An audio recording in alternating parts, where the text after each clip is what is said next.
Welcome to Awesome Movie Year, the podcast where we take a look back at an awesome year for movies, which is every year. I'm Josh Bell, film critic and writer, and I'm joined by my co-host. I'm Jason Harris, filmmaker, comedian, and I'm happy to do this podcast with my two concubines. Only two? Really? The great Lord has really... he's way ahead of you there, I think. He had a whole retinue of them, it looked like. I start small, but, we're going to start taking over castles and kingdoms. Now that I got the flag made, we're good to go. All right. I look forward to that, to dying honorably in battle with you. Yeah, so, for no personal reason, but for my glory. So. Right. That sounds great. So in this season of Awesome Movie Year, we are talking about the films of 1985, and we're here at our foreign film pick to talk about Ran, the samurai historical epic Shakespearean adaptation from director Akira Kurosawa, a legend, a master of cinema who I feel like as we have talked about prior to this episode, there have been a few moments when we considered covering a Kurosawa film and we ended up going in a different direction. So we are here now to finally talk about this legendary filmmaker and one of his most famous movies. This is late in his career, but still considered one of his masterpieces and maybe one of the greatest movies ever made, at least by some. I think it's a really cool movie to cover because, like you said, it's late period Kurosawa where he was having a fight for financing and Japan stopped financing him and he's like, all right, I still got one more masterpiece bullet in the chamber, so to speak. And at the time, this was the most expensive movie ever made in Japan. So, they did finance some of it. I don't want to just say, but it was so much harder for him to find financing at this time. And I also think it's, I've seen a good amount of Kurosawa. I know you have. And I always split them into two. There are these kind of war samurai epics. And then there are these kind of smaller everyday movies. And I think he obviously, he's a legend. He's a master. He excels in both in different ways. So I'm glad that we're covering this film. Yeah, I think people know him more for these historical movies, the samurai movies, but certainly multiple movies of his that are also considered brilliant are contemporary dramas. And he excels, as you said, at both of those. This was a French-Japanese co-production, as you mentioned, so unable to get all of the financing from Japan, although at least some of it came from Japanese companies, and this was filmed in Japan. But French producers stepped in to fully finance this film that Kurosawa had been attempting to get made for over 10 years, I believe, prior to even his previous film, Kagemusha from 1980. So a long time passion project. And he was maybe, I don't think he was washed up here, but it's 80s Scorsese, right? Where he doesn't have any more in him. And then, oh, wait, here's a Goodfellas coming for you or something like that. I think it's like you're saying, the reviews weren't as good. Maybe the financial returns weren't as good. And they just thought his best was behind him, perhaps. Yeah, although in the 80s, Scorsese was in his 40s, I think, and Kurosawa here was 75, so he's more like current Scorsese in terms of the place he is in his career, although I feel like current Scorsese has a lot more respect and ability to get movies made, but in terms of the arc of his career, this is the much later period. So that is correct, Josh. Like you said, he considered Kagemusha a dry run for this. He basically developed it in the 70s and put it away, but he painted storyboards for every shot in the film. So going back to the Scorsese-ness of the whole thing, you could see why, even though they're not contemporaries, they cross paths in such ways with their obsessive meticulousness over how they make their movies. Yeah, absolutely. And he, his health had been uneven at this point. I think his eyesight was partially failing, which is why one of the reasons why he did those detailed storyboards, so he could convey to the cinematographer exactly what he wanted. But obviously stepped up here to make a movie that was a big success on multiple fronts. It grossed $19 million on its budget of 11 to 12 million. So not a massive success, but certainly made back that money that was spent as the most expensive movie ever made in Japan, which was important. Nominated for a lot of awards and critically acclaimed. It was nominated for 4 Oscars. This was Kurosawa's only time to be nominated for Best Director at the Oscars, also nominated for Best Art Direction and Best Cinematography, and won the Oscar for Best Costume Design for Emi Wada, who's the costume designer here, was nominated at the Golden Globes for Best Foreign Language Film, and it won the BAFTAs for Best Foreign Language Film as well as Best Makeup. So I think at this point, I don't know if Scorsese was part of this effort, but there was this sense among filmmakers and critics that this was this master of cinema toward the end of his career. And this didn't turn out to be his last film, but I think maybe people viewed this as his last hurrah in some ways. And they pushed really hard for him to get that recognition. Not that it was undeserved for this film, but it's one of those instances where it's like the awards and the nominations are as much about the whole of his career as they are about this particular achievement. The name that I read that was really at the forefront of that effort to get him nominated was Sidney Pollack, who beat him in everything this year. They won for cinematography for Out of Africa. Pollack won for director, and they won for Best Picture. So we will be coming to that later in the season. I haven't seen it, but I don't know how you can do better cinematography than this film. That one's going to be you're going to have to really jump over some major high hurdles there. Yeah, that I have not seen that either. Obviously, we will talk about it later this season. And that did win all those awards over this film, although it was Sidney Lumet who was the one who was organizing, I believe, the campaign to get it awarded. I thought it was Pollack, but Pollack directed Out of Africa. Right. I thought it was Pollack who led the effort. But either way, masters supporting masters, shall we say. Literally every one that we just mentioned is a Hall of Famer. So. Yeah, and I'm sure Sidney Pollack would have also been in favor of recognition for Kurosawa, of course, even, perhaps over his own achievement. So, yeah, I mean, I'm sure, and I'm sure they weren't the only ones who championed this among filmmakers as well as among critics. This was very well reviewed. It got 2 thumbs up from Siskel and Ebert, who raved about it in their segment. And in his review, Roger Ebert said, "Nobody can film an epic battle scene like Kurosawa. He already has demonstrated that abundantly in The Seven Samurai, in Yojimbo, in Kagemusha.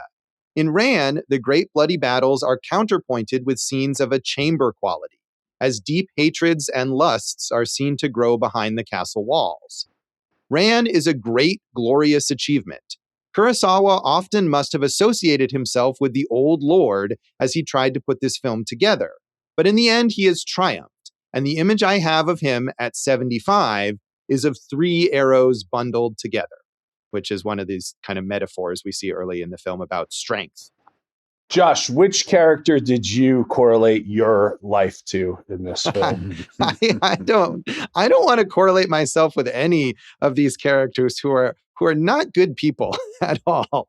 But obviously, they all betray their father, so Dave felt sympathy for all of them. Yes, that's stealing true. his life's work, his castle. I was wondering how far into the episode we'd have to get. That's good. It was really well played on my part. I'm not going to lie. So. Dave is living out the King Lear of record stores. Oh really, yeah, is what's going on. Dave is a Terao and a Jiro all combined into one. So I mean, the story follows the basic outline of Shakespeare's King Lear, although it's also inspired by a real-life Japanese warlord, 16th century Japanese warlord named Moro Motonari, who had 3 sons. But things seem to go much better for him in reality. But of course, in the King Lear story, things do not go well when the old lord, or the king in the Shakespeare original, decides to divide his kingdom among his 3 children. In the play, it's 3 daughters. Here, it's 3 sons.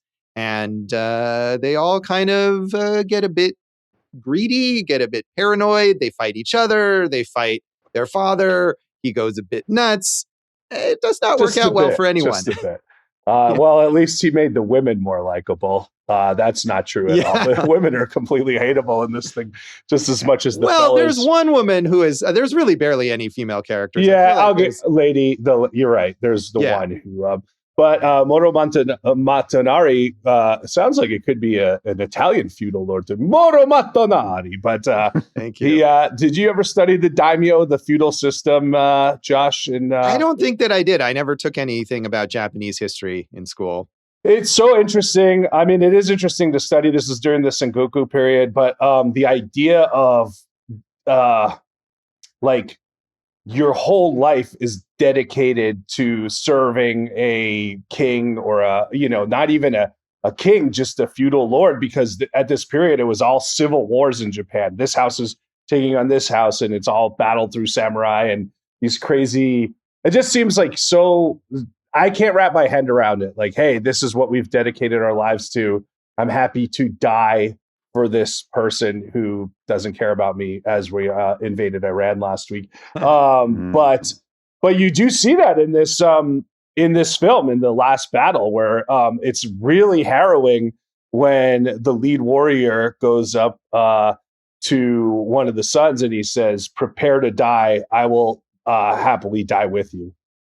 Yeah, I mean, and they allude to one of the things that I saw mentioned here a lot is that, in King Lear, and this is, I think, not uncommon for Shakespeare, is like we don't learn a lot of backstory about these people and how did this king come to power and things like that. But the old lord here in this movie talks a lot about how, he spent 50 years like brutally conquering other warlords, taking their castles, taking their lands to amass this empire, which still, like as you're talking about, is only a portion. It's not like he's the lord of all Japan.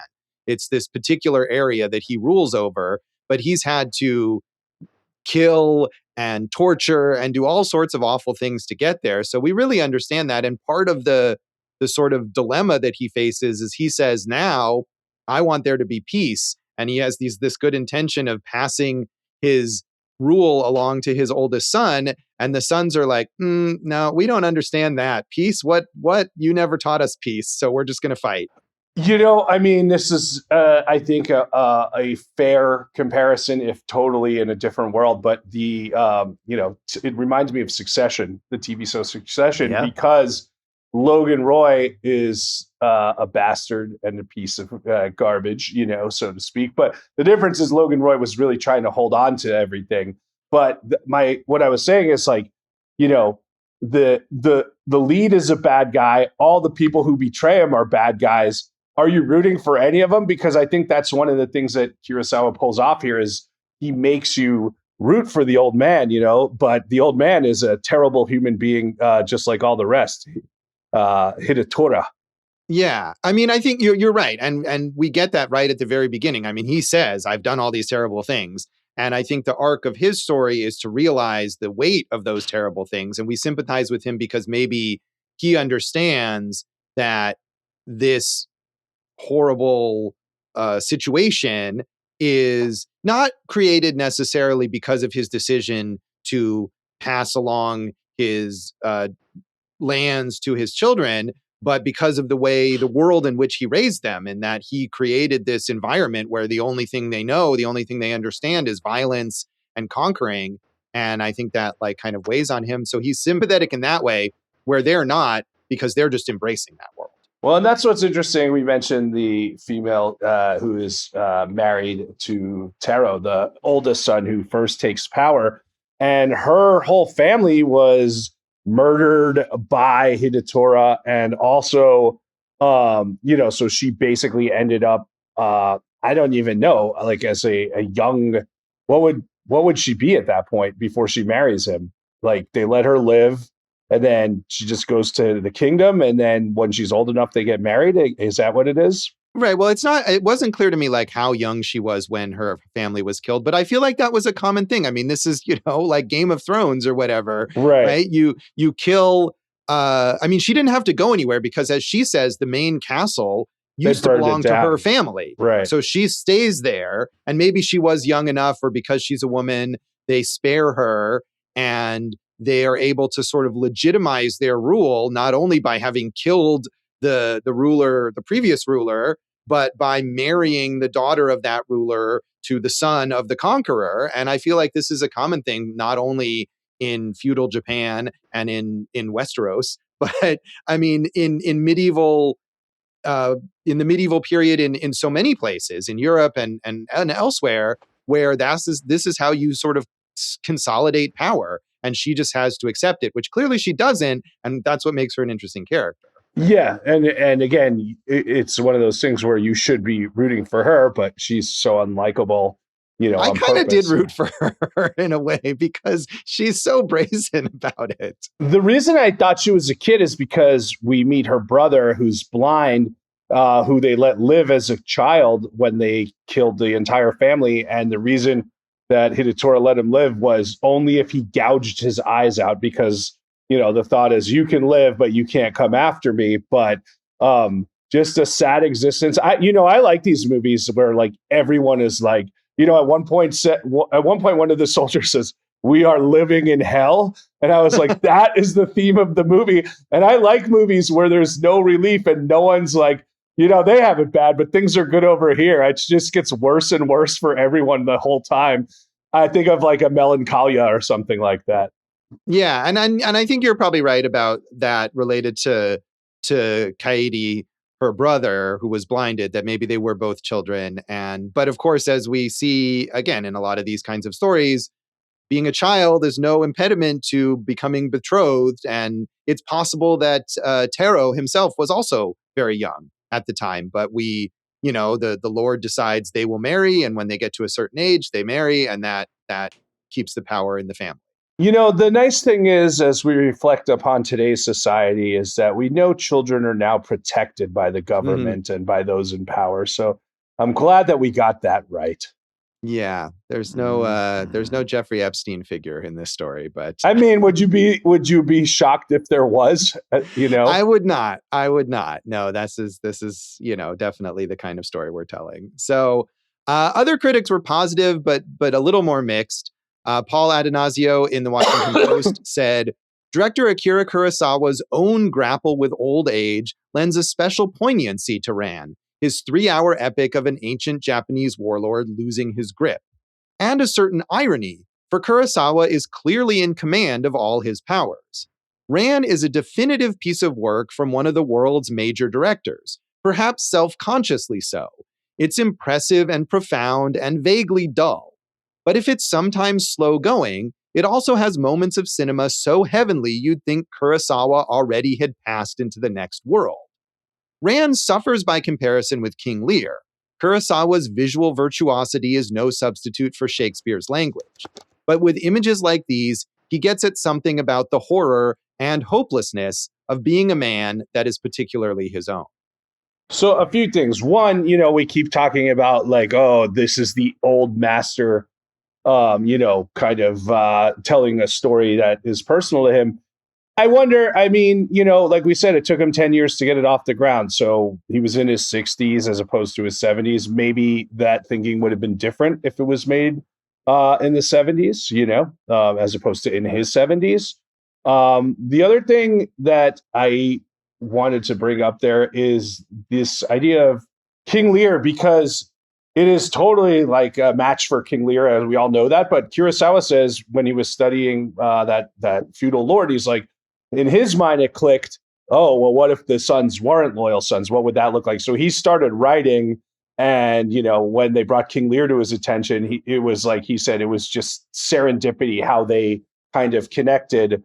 But I don't know. Is there a filmmaker who has done as many adaptations at such a high level as Kurosawa? Because so much of his work is adapted either from Shakespeare or Russian literature, and they're all at like an incredibly high level. Yeah, I mean, in terms of Shakespeare, we always think of Kenneth Branagh, and I think we talked about this when we did our episode on Peter's Friends, his film. But yeah, I mean, I don't know. This is the third time that Kurosawa had adapted Shakespeare. He previously adapted Macbeth into Throne of Blood, which I watched this week. And the Lady Macbeth figure in that movie is very, very similar to the Kaede character in this film.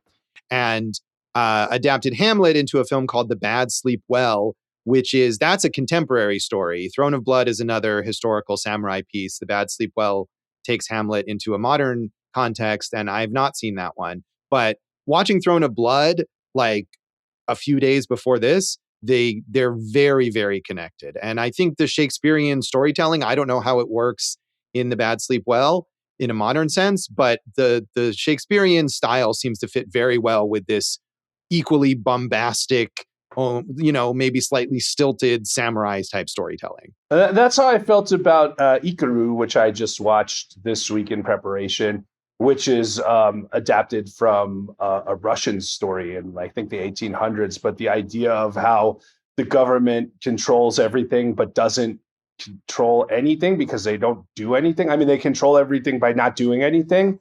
Really felt like it resonated with whatever I've studied about Russia in that time period, which is a little.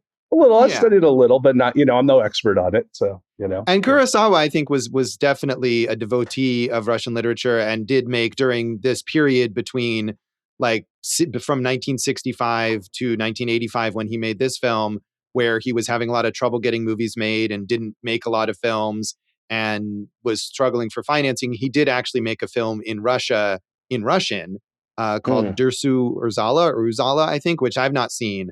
But I believe that might be his only non-Japanese language film. He was originally going to direct Tora Tora Tora here in America, and then he got fired for quote unquote creative differences. So, I will say this, dude: if you were an old man who needed one more great performance, you couldn't have asked for a better director. And I think in every movie you get like an amazing old man or when they're in the movie, there's an amazing old man performance in it. So. Right. Yeah, we should say that the star of this film, Tatsuya Nakadai, who had worked with Kurosawa a bunch of times, and he plays the old man here, the King Lear figure, who is supposed to be 70. He was only in, I believe, his early 50s, and he's made up to look older. And he definitely gives you that sense of this weary old man, but he is a younger man. It made me think of Topol in Fiddler on the Roof, which we talked about last season. I think it was last season, who was even younger. I think he was in his 30s when he's playing this old man, but a younger person who really conveys that sort of weariness of the older character. Yeah, they did a great job with the makeup, but like, dude, this guy, I was so fascinated. I think he did such a great performance of the descent into madness, and it was all motivated. And I just think it was one of the greatest examples I've seen of that. And I know Dave and I lean into, not that you don't, but we love like the anarchic weird stuff. And I like when that was happening and he's just sitting in the castle while his while it's burning and everything around him is going to hell. And I was just like, give me this. Hell yeah. Yeah, I mean, and his performance is, and the way they do his makeup, it's this very theatrical, influenced by no Japanese theater, and it's in contrast. I think his performance and also the actress who plays Mieko Harada, who plays Lady Kairi, she also has that kind of very heavy, unnatural looking makeup and gives a performance that is in this more theatrical style. And it contrasts with the other performances in the movie, which are more, I mean, it's all very heightened, but they're a little more naturalistic, I think. And sometimes especially the old man performance, I thought was a little too theatrical for me, but it's definitely distinctive. Certainly. I didn't mind it. I mean, who's to say how you react when the world is crumbling? I guess we'll all find out next week. Yeah, we'll see. We'll let you know in our next episode. No, I was riveted by him. I thought he was a fascinating actor. I really enjoyed that performance. Yeah. I mean, he certainly is grabbing your attention there, I think. So finally, Pauline Kael in The New Yorker said, Ran is about action. Action viewed pictorially from a godlike distance. And for its first 40 minutes or so, the picture seems dead.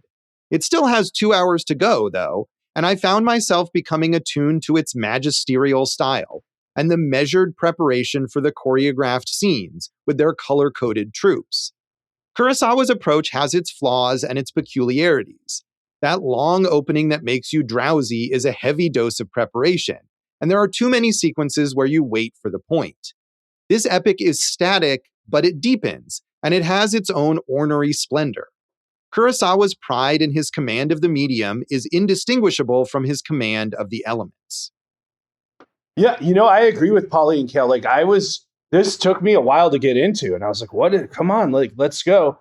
And then it kicked me in the face, and I was like, "Thank you, keep kicking me in the face like that." But I mean, I do understand the need to have a setup like that to create those tensions and relationships and show why we're going in the directions we're going in. But it did take a little while to rev up. Yeah, I mean, and that to me is really the Shakespearean aspect of it, where, of course, in a Shakespeare play, you can't show these battles. And so you just have the characters talking about their conflicts and talking about what happens. And it was interesting watching this right after Throne of Blood, which follows that Shakespeare template until the very, very end. There are a lot of scenes where suddenly a character rushes in and says, like, oh my God, all these people died. But we don't see it. And here we do see it. I mean, it takes a little while, but like you said, I think maybe it's around 40 minutes or maybe an hour in. I had it in like an hour. Yeah, I think so. So Pauline Kael was revved up a little before then, but yeah, you get that big battle and you definitely see everything. And there's that sequence and then there's the big climactic battle. Really those two sequences where we see this huge large scale conflict, and I was engaged more or less during those sequences, but I definitely I admire the craftsmanship and everything and the vision of this film, but I struggled through it really. I think. Yeah, I mean I was the opposite. Those were the highlights for me by like a long shot. I would go back and watch them. I think I watched the first battle twice. It was so good. And when you and I were talking yesterday, you say you more appreciate him than like enjoy it. And I was thinking about that because I agree with you on like a lot of the Kurosawa movies, but the appreciation is like there's like so much awe in it. Like how did he do this? Or look at what he did. This is amazing, that it like kind of levels it up for me. Yeah, I think this is like the 8th Kurosawa movie I've seen, and all of them I ranged from like to okay. Like I can appreciate the talent involved and why these are considered great films, but I never was particularly engaged. And I didn't mean that the battle sequences were less engaging to me. I just felt like the entirety of the movie didn't grab me as much. And the battle sequences did a bit more, but not as much more as I was hoping. We got to that first battle. I'm like, okay, now I'm going to get into this. And it just didn't quite get me there. So I've seen 5 Kurosawa movies and I range them from good to hey. All right. Well, there you go. That's closer to the consensus, I think, on Kurosawa. So, but we had not either of us seen this film before, I believe. No, right? No. But I have read some William Shakespeare in my day. So there. All right. Yeah, I think I read King Lear probably in school, but I all did. Yeah. Yeah, I was aware of the general outline of the story, although I did go to Wikipedia to look up some of the details to try and remember, especially like what was different here versus in the play. But no, I had not seen this. And I was looking, I don't think I've ever seen a screen adaptation of King Lear besides this one. There's not another like really big famous one necessarily that like everyone would have seen as there is with some Shakespeare plays. Interesting. I didn't even look that up, but I guess you're right. So we know Dave doesn't read, but No. Dave, had you seen this film or any Kurosawa films before? No, a Big Blind Spot. I mean, even Seven Samurai and those ones, like those are all things that I've been wanting to get to, but just haven't gotten to. Did you get to watch any others? No, I just didn't have time. But after this one, I mean, I love this movie, so I'm definitely looking forward to watching more. What would you recommend, Josh? What should we have Dave watch? I mean, the big ones are probably the ones, like I said, I'm probably the wrong person to ask about this, even though I've seen a bunch of these films because I don't really connect with them. So, I mean, Seven Samurai, which I don't count myself as having seen because it was shown in a film class that I took in college, and I'm pretty sure I slept the whole time. It's a good nap. That's a 3.5 hour film. Yeah, it is. It's a long movie, but yeah, that's up there. Rashomon is much shorter and is a big, major Kurosawa film. So, I mean, those are probably the ones to check out, right? Yeah, I think, I mean, those are both fair. I mean, I like Ikaru because I think that's a masterful, like, lead performance in a smaller story as well. Obviously, High and Low is another one to watch and, a little more in the zeitgeist right now because Spike Lee remade it. But I think Rashomon, because it's so influential in the storytelling style, and it kind of mixes what we're talking about of like the bigger sequences with the kind of more slower everyday stuff. So I'd go Rashomon.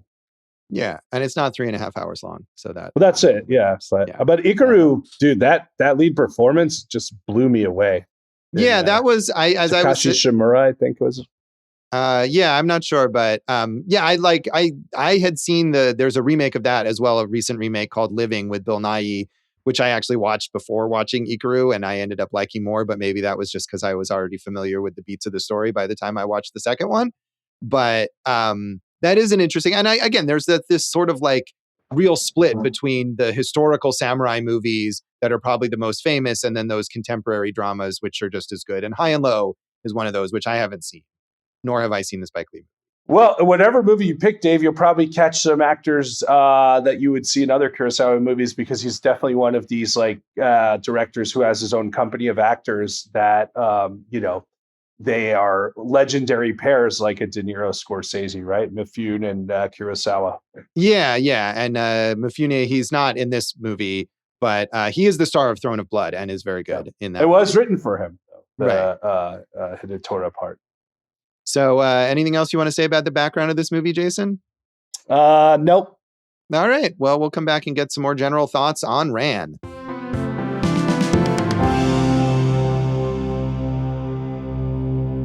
Welcome back to Awesome Movie Year. In this episode of our season on the films of 1985, we are talking about Akira Kurosawa's Ran. And I feel like I'm the least positive on this. So, Jason, you want to say why this is so awesome? Yeah, I mean, I think if that first battle didn't get you, I mean, Dave, did you feel the same? I was like, it's slow.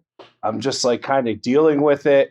And then what happens is that first battle is like insane. It's nuts, right? Like the amount, it's probably like a 10-minute battle, and it just goes, and now this faction's coming in to add to it, and this faction's coming in, and the old man's hiding, and the concubines are seppukuing each other as opposed to themselves. And you're getting one of the most brilliant battles on screen, but at the same time, you're seeing this old man descend into madness even further. And I was just like, I don't know how he pulled both of those things off in such a combined way that I was like exhilarated. It was thrilling. Yeah, it was a little bit of a slow start, but like it's funny because even though they are kind of linked together, I was more like I was in once he started going crazy. That which is right along the same time as that first battle, but that was the thing that kind of drew me into the story. And then I'm like, okay, I see where we're going with this, and like where I can kind of latch on to the rest of what's going on and like really get something out of everything other than just like, ooh, this is really pretty. I mean, how many times do you think Nick Cage watched this movie to like sure model or performance after?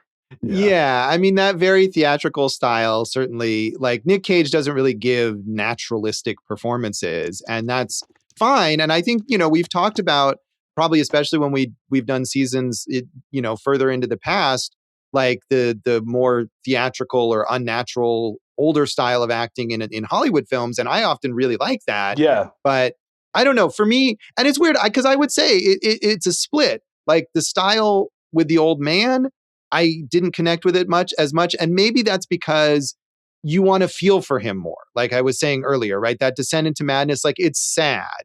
And he has all these regrets. And he's ultimately the character I think that we're going to sympathize with the most. But because the performance was so, I don't know if broad is the right word. It was grandiose, I think. Yeah. But, I'm going to defend it because, like, if I'm looking at something like Ikaru, right, which is a very, very kind of quote unquote small or like kind of less loud performance, right? Like that character in Ikaru is a dying man who worked as a civil servant for 30 years, basically upper middle management, right? Whereas this guy is a warlord who controls kingdoms and controls hundreds and thousands of subjects. So I think you would probably throughout history find characters who are big like that. Right. I mean, and it's not even the bigness of it. I think it's just the artificiality of it, which is deliberate as well. but it creates, I think, for me at least, a distance in terms of the sympathy. Whereas for Kaidi, who's like a very, very villainous kind of character, that to me seemed perfect. And the theatricality and artificiality of her performance, I really enjoyed because she's just like over the top. I like vengeance, manipulation and all this. And you sympathize with her, or at least I did in a way, because I did not. she's getting revenge for her whole family having been killed and then having to marry the son of the person who killed her family. Like, that's some fucked up shit. And so, but you don't sympathize with her in the way that you sympathize with the old man, where you're like emotionally invested. Right. You sympathize with her story, and the reveal of that is awesome. And, obviously Tarantino Kill Bill stuff right there. Right. But I do understand that. But, yeah, I mean, it's a very male point of view, male dominated movie. Kaidi outsmarts most of the men, but it's Hidetora and his three sons are the leads here. Right, that's true. I mean, she's very much a supporting character, and that may be another reason why we don't spend that much time with her. So when she shows up and she's doing her big theatrical performance, it's just a little bit at a time. But Hidetora really is the main character of the movie. We see his whole arc from the beginning, where he's kind of quiet and making this decision, to the descent into madness and lots of wailing, lots of struggle and all that. A jump off of a cliff here. Yeah. Yeah. The jump off the cliff really is fine. Like, he just gets right up right after that. It was, yeah, he didn't get he was going to be injured. He did. There wasn't much that could stop that guy, right? He's trying to kill himself in the fire. Doesn't work.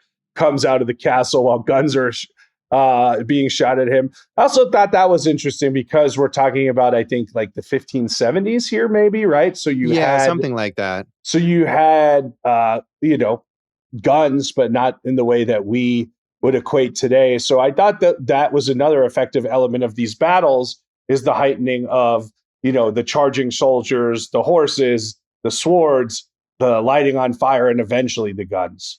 Yeah, and I think it was actually like a specific type of gun that was the only thing that they had in Japan during this period of history or whatever. So it is accurate. But yeah, you don't expect that in a samurai movie necessarily. You expect there to be just the sword fighting, and the arrows. There are lots of arrows, we should mention. Yeah, many arrows, Josh. I don't know. I mean, to me, like, something, and it's not the same at all, but I just think, like, this past year, how much I loved one battle after another. And just like the depth and the scope and the giant swing of the whole thing is something, I always get thrilled by. And that's what this was for me. Maybe it was like, maybe he thought because it was so hard to get financed that this would be his last big shot. So he put it all out there, Yeah, I mean, and I can certainly admire the scope. I mean, you look at this movie and you think about how many, and this is, in a pre-CGI era, you want that many people, you got to hire all those extras. You got to put them all on real horses and stick them in a real field. Yeah. And just the way that is, I mean, they used some real, I believe, ancient forts and castles, but to do that scene where they burn it down, they can't do, you can't burn down a historical building. So they built the whole castle to burn down. I mean, it is impressive. Even if you're not like emotionally engaged in the story, which I never really felt like I was, it's hard not to be impressed by the spectacle. 200 horses, 1,400 handmade costumes, Josh. Yeah, it's amazing. And I mean, a deserved Oscar for that costume designer there as well, I think. So, and would you agree on the cinematography? I mean, it is epic and swooping and really, really helps tell the story here. Yeah, it is beautiful. And the other thing is that this is the only Kurosawa movie I've seen that's in color. And what I didn't realize is, in looking through some of his films, he didn't make a film in color until 1970. So he spent nearly 30 years making movies in black and white and only made a handful of movies in color. And you see he really uses the color really well. I mean, Pauline Kael, I think, mentions the color-coded warriors, which is helpful for following the battles. You need it. I mean, they all have in those costumes, man, like when the sons are putting on like that samurai gear and everything, those just pop off the screen. Yeah, the colors are beautiful, and the use of fog. I mean, there's so much fog in this movie. But I mean, even like the greens of the fields and the trees versus like the brown of the dirt, and the fire in contrast with the sort of dingy looking castle. All the use of color here is great from a filmmaker who spent so much time not using color. So I think that is impressive. I agree. I love that aspect of it. I mean, another master who I think does that really well is Terrence Malick, and you maybe watch Thin Red Line after this to see some of that, which was also not the same, but it's in the Pacific. You know, the Asian Pacific, shall we say? Right. So Sure. Yeah, that's true. yeah, I mean, the colors are amazing. The shot design and sequences are amazing. And, I'm not a Kurosawa expert, but I mean, he worked with 3 directors of photography. And that, I would think, if those guys aren't in harmony, we're in trouble here. Right. And as I said, and I don't know all about this, but Ebert mentioned this in the Siskel and Ebert segment that I watched, that Kurosawa's eyesight was failing. And so he really has to trust those cinematographers. He hands them those storyboards that he's created. And no matter how much detail is in those storyboards, it's not the same as setting up the camera and actually making a shot. And so he's really got to know that those cinematographers will translate his vision into the image on screen. And I think that is clearly what happened. As a film nerd, I think like this is definitely a movie that like, the first time you watch it, you're watching it to get the whole experience. Like a rewatch for me would be focused on, the shot design, going back and seeing how he put those things together, which are so intricate and just expert level. Yeah. Yeah. I mean, it is beautiful. And like I said, I mean, I was always able to appreciate that about it, even when I kind of didn't really care what the brothers were doing or which one would defeat the other one, or where the old man's mind was, or things like that, that I just never was particularly engaged with. But the battles are impressive, certainly. Was that the highlight for you? Was there a highlight for you? Was there anything that got you out of this neutral feeling? I feel like it was all kind of just that level of, this is well put together. Like, good for him. No, there were certain characters. Like I said, I like the KD character. And I think as it goes on and you realize just like how manipulative she is, I got some pleasure out of that. It made me think of, yeah, I mean, you mentioned Kill Bill, but also like Park Chan-wook films like The Handmaiden or Old Boy. And I love that kind of stuff. So I did enjoy that aspect of the movie. That was probably the main thing. I was kind of amused, and we haven't talked about the fool character here, that who's was expanded the next thing I was from going to King bring Lear. up. Yeah. So, played by an artist named Peter, who is a singer, a comedian, a stage performer in Japan. And, he's another big performance, but of course he's the court jester, the fool. That has to be a big performance. And it kind of adds like a different level of energy to the movie. Yeah, I like that because there are moments where he's sort of like commenting in a very Shakespearean way, like delivering a rhyme that comments on the events of the story in a comical or metaphorical way. But it's also meant to be, it's not as in a Shakespeare play where there might be things that are meant to be asides to the audience that the other characters can't actually hear. But the characters always know what he's saying. And so they get annoyed, like, hey, come on, stop mocking our situation here or whatever.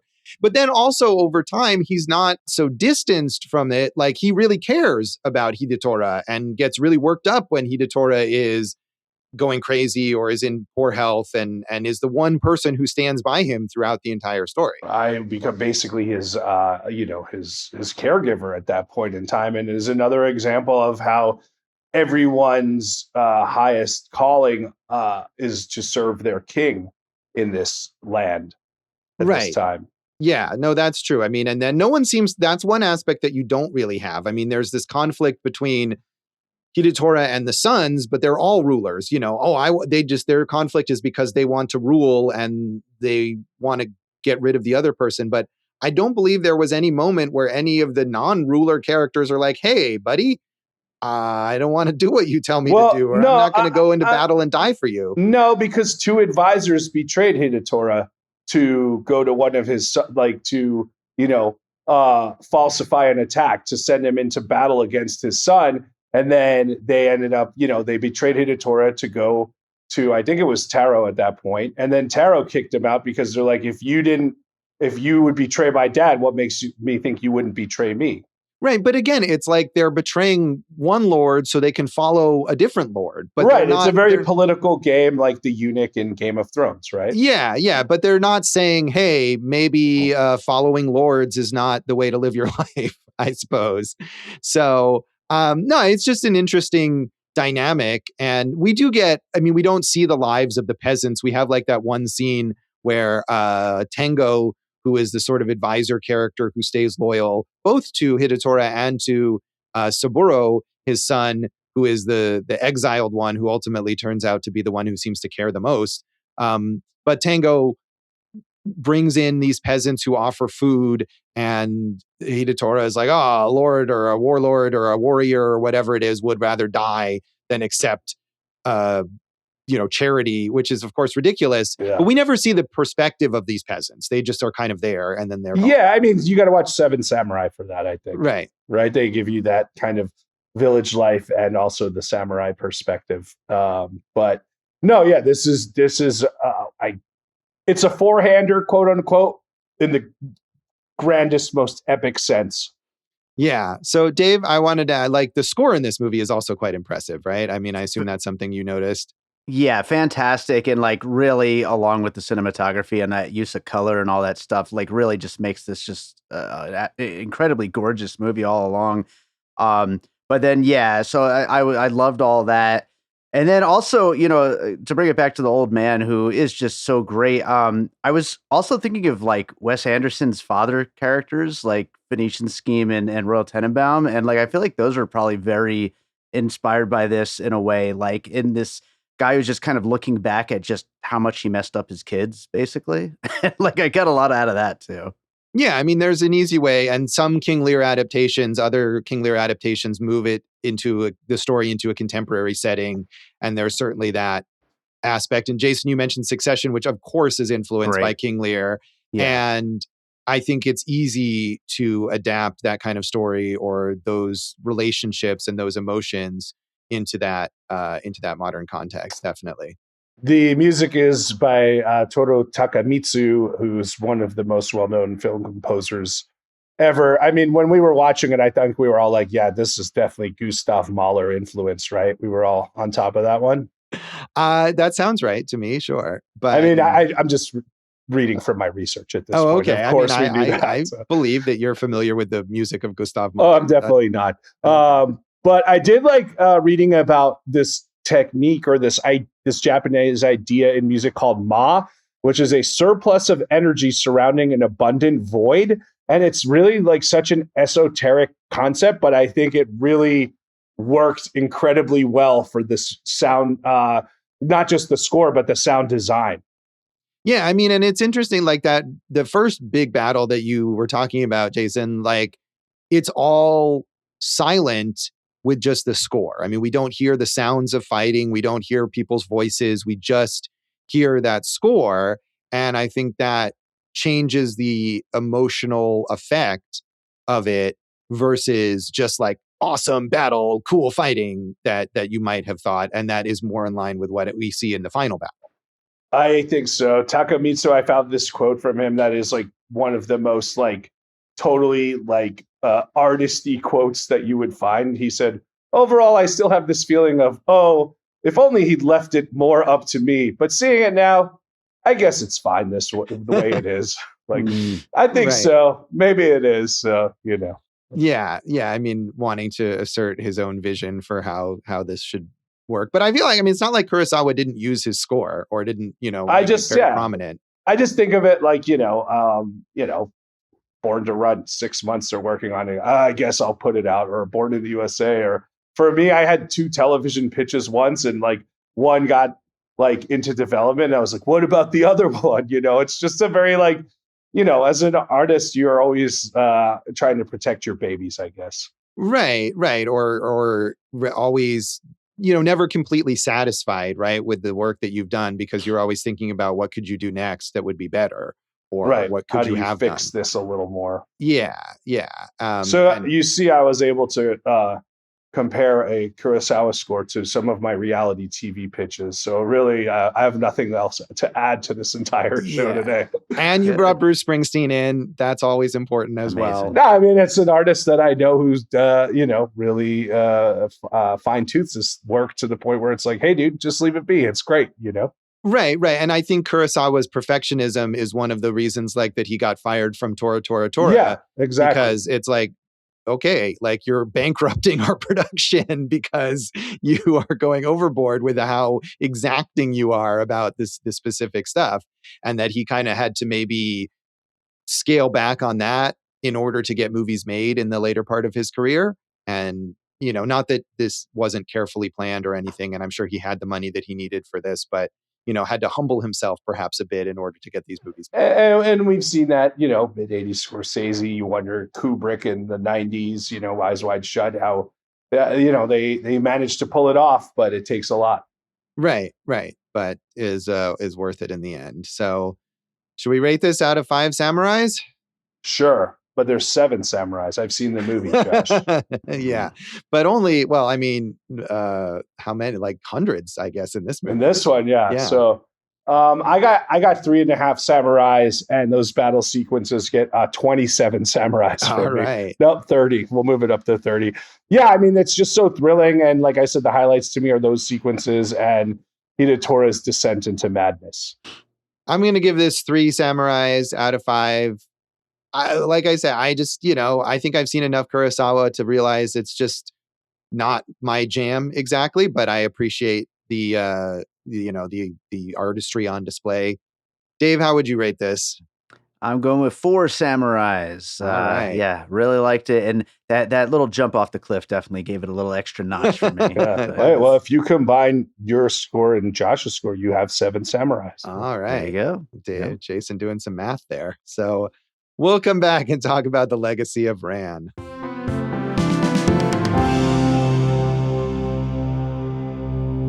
Welcome back to Awesome Movie Year. In this episode of our season on the films of 1985, we are talking about Akira Kurosawa's Ran.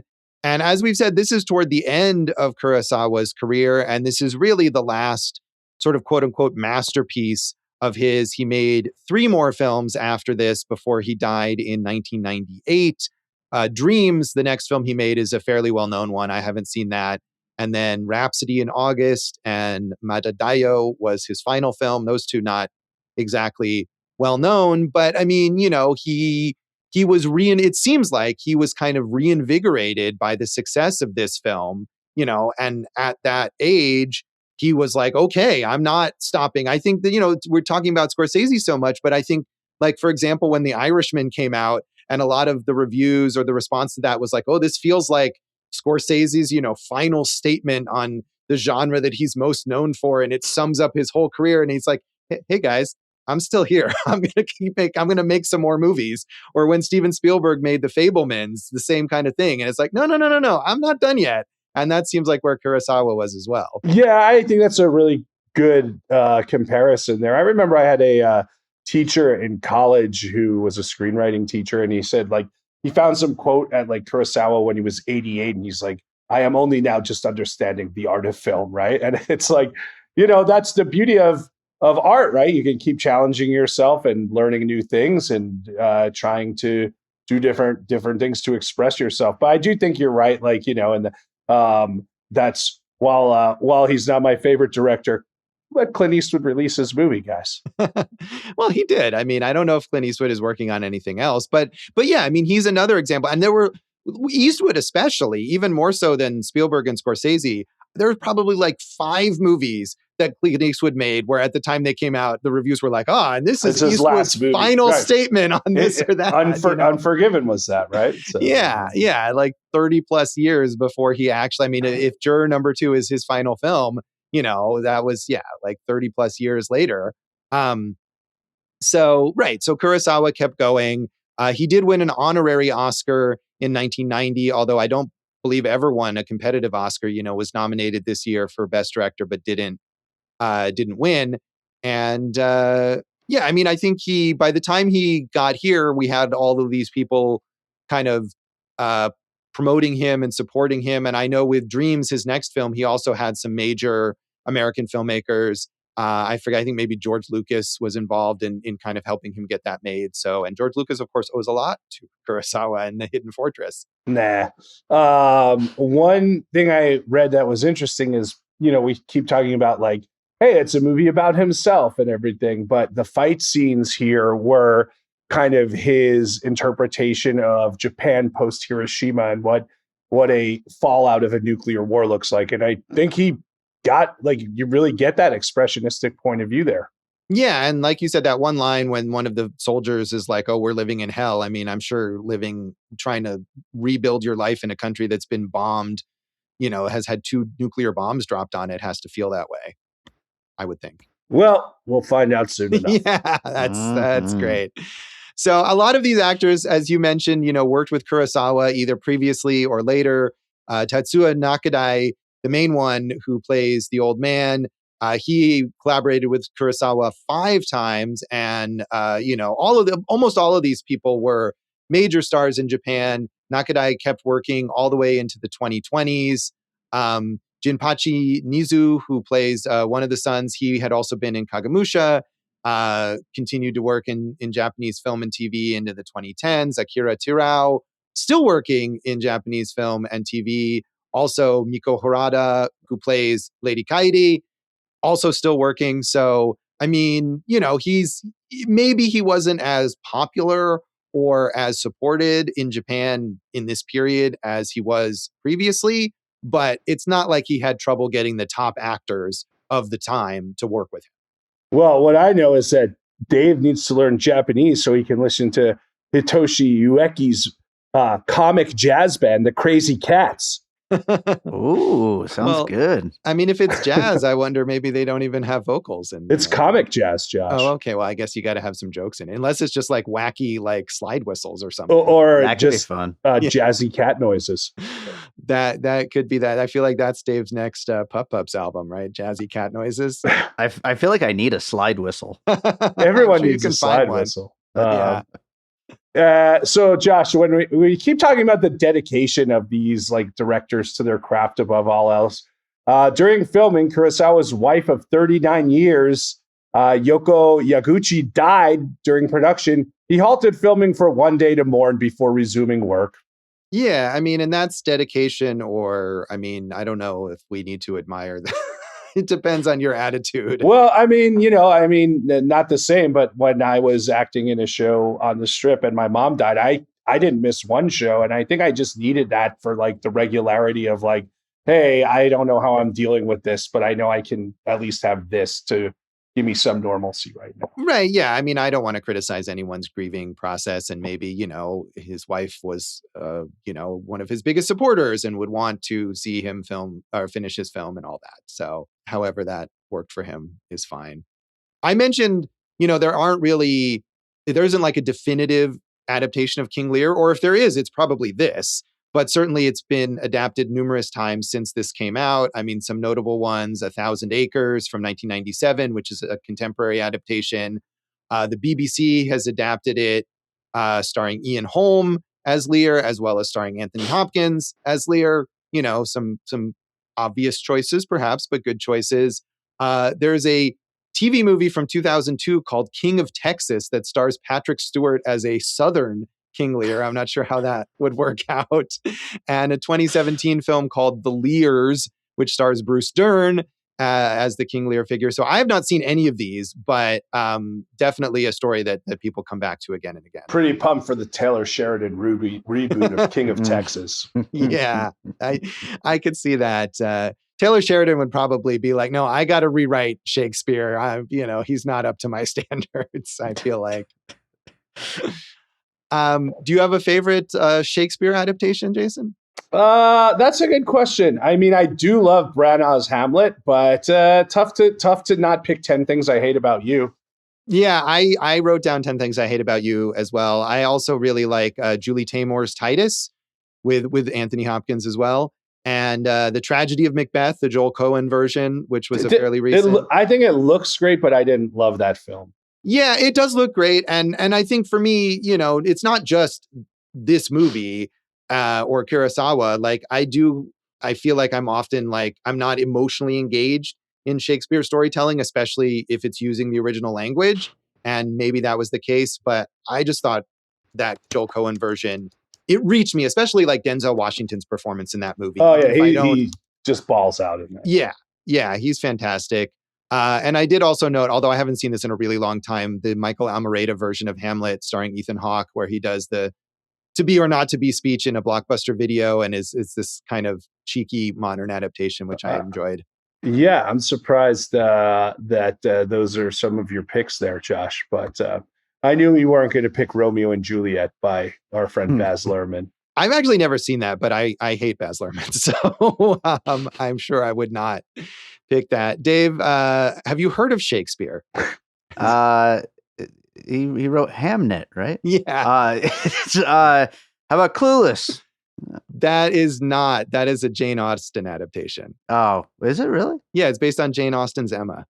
Oh, I thought that was a Taming of the Shrew thing. No, that's 10 Things I Hate About You. Oh, okay. And also The Taming of the Shrew with Elizabeth Taylor and Richard There Burton. you go. There you go. All right. Well, I should have known better than to ask Dave about literature. Yeah, you should never ask me about literature. You learned that idea. A good point. Yeah.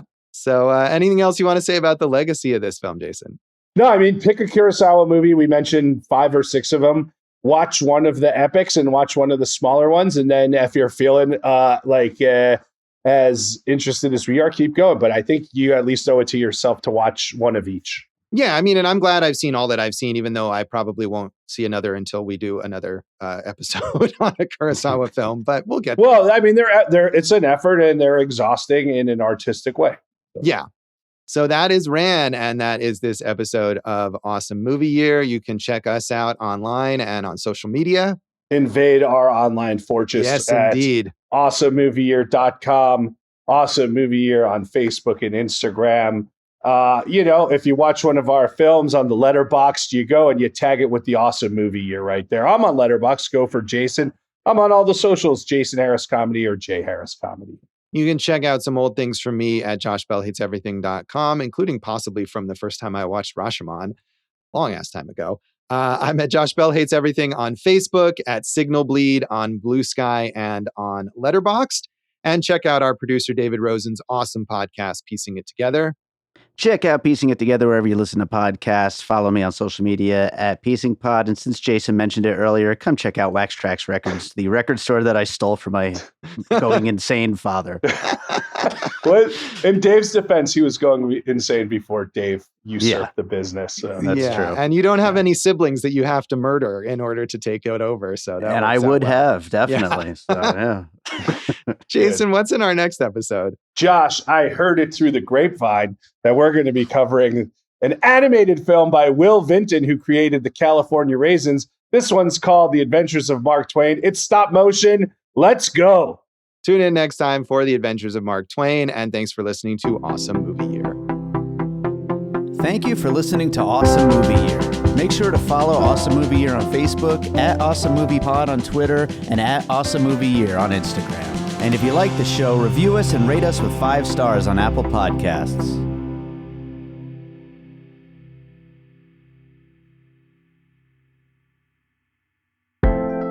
An All Points West production, produced by David Rosen in Las Vegas.